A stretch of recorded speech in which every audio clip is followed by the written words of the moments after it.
Hello guys, Jai Jagannath. Welcome to my YouTube channel sweet kitchen का आपण मानक स्वागत करुच्ची। आज चिकन रेसिपी बनैबा। चिकन भल भाव धोई देकी से सोरिष तेल, हलदी, लंका गुंड, लुण, गुंड मसला, मीट मसला, चिकन मसला पकई देकी भल भाव मैरिनेट करके किस समय रखिदबा। आफ्टर 30 मिनिट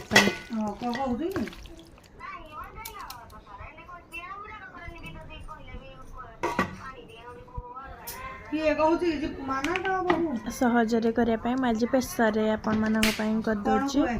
जो मैंने स्कूल कॉलेज रोसन एमती जल्दी कि ऑफिस जाऊसन एमती जल्दी करें। प्रेसर कले गोटे सीटे रेडी चिकेन।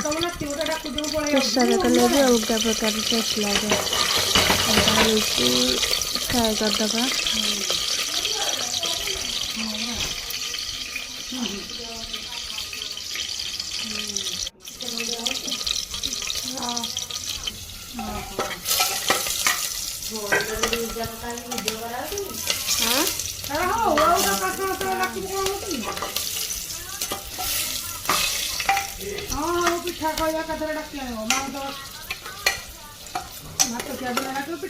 देखते एमती पूरा लाल है पर्यंत फ्राए करेंगे। तापर काढ़ी देबे। देखो पूरा लाल होइए। गोलमरीच सोरिष तेल गोलमरीच गुजराती दालचीनी को फुटे देवे। पियाज पकईदेवे। पियाज अधिक क्वांटिटी ने चिकनटा बढ़िया।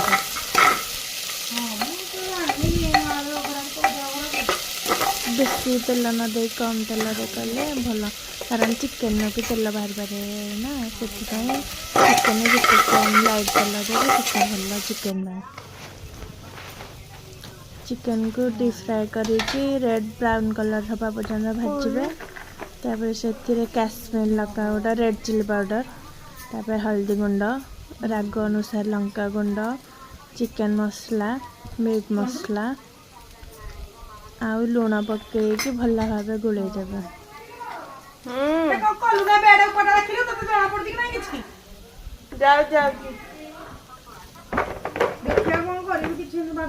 गोले देके भाजी दे सारा अदा रसुण दालचीनी गुजराती माने गरम मसला देदेवे। पेस्ट करके चामच देते 1.5 चामच देवे।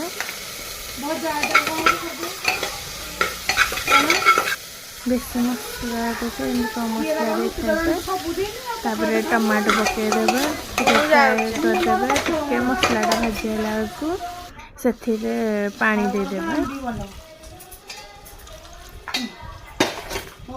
बेसी पानी ना अल्प पानी देवे जमीती मसलाटा पूरा सीझ भल भाव।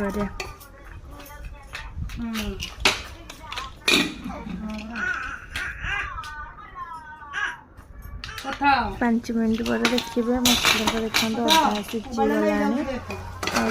सीझीगला मसलाटा माने तेल बाहर पर्यंत सीझीगला खाली कषिबे तेल बाहर पर्यंत।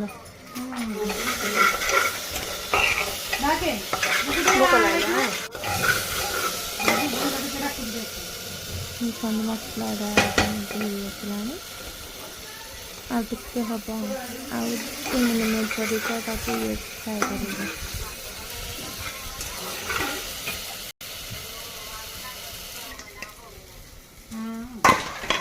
देखो मैरिनेट कर चिकेन को पकईदेवे।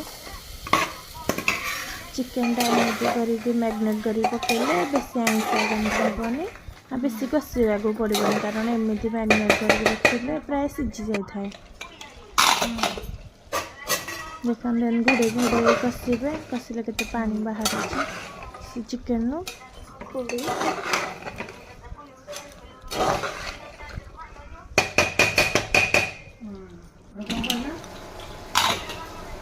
देखो पूरा पानी बाहर आसला। पानीटा को कषि देकी पुणी से पूरा पानी नमला कषिले भी चलो कारण से आइंसा गंध हेनी से मैरिनेट करके जो रखी थे आइंसा माने तार गंधटा मर जाए पानी दे कि सीटी गोटे देदेबे गोटे सीटी आसला बंद करदे 10-15 मिनट भाया कषिबे कारण ना हम आइंसा गंध तो हेनी कि तापर देख चिकेन टा केते बढ़िया है कम तेल रे भी केते तेल बाहर धनिया पत्र पकईदेवे ये चिकेन देखन केते बढ़िया है